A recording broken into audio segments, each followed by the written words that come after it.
Bonjour à tous, ravi de vous retrouver dans ce 9e numéro de l'émission politique d'Info TV présidentielle 2017.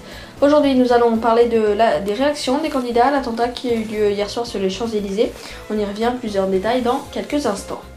Que disent les sondages sur les intentions de vote pour ce premier tour? Reportage à suivre. Et puis on terminera avec notre dispositif spécial concernant le premier tour de cette élection présidentielle. On en parle à la fin de cette émission. On commence tout de suite par regarder à combien de jours nous sommes du premier tour de cette élection présidentielle. Nous sommes à J-2.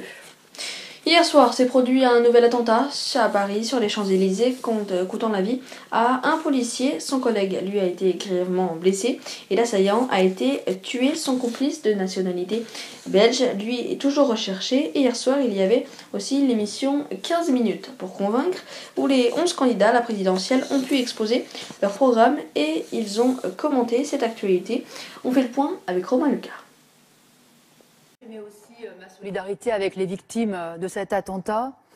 Mais c'est évidemment des actes abjects. Mais je rejette toute solidarité avec la politique de l'État français.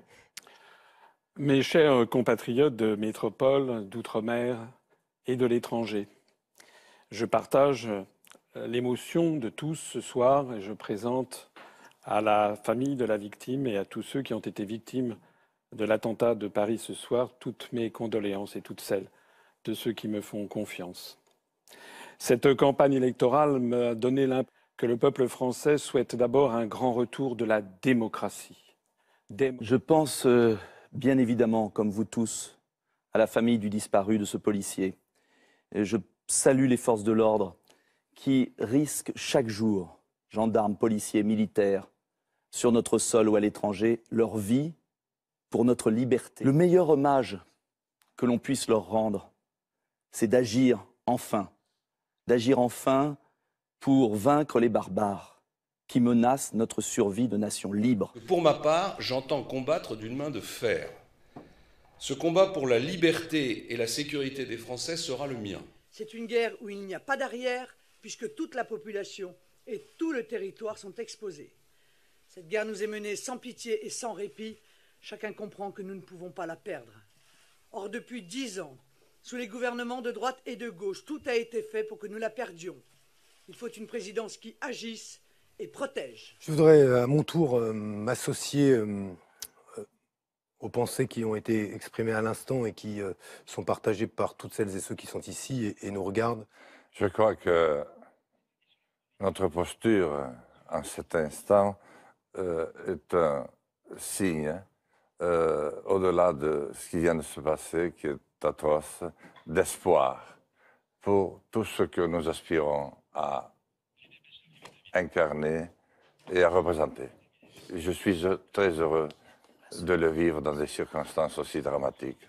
Et en dehors de nos frontières, pour détruire nos ennemis, je serai en la matière implacable pour vous protéger.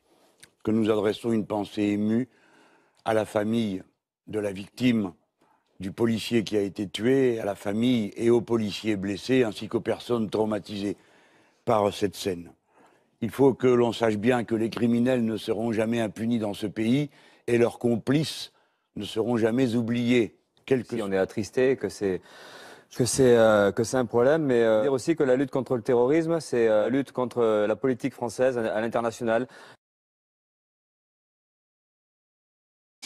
À 2 jours du premier tour de l'élection présidentielle, on fait le point sur les intentions de vote avec ce reportage.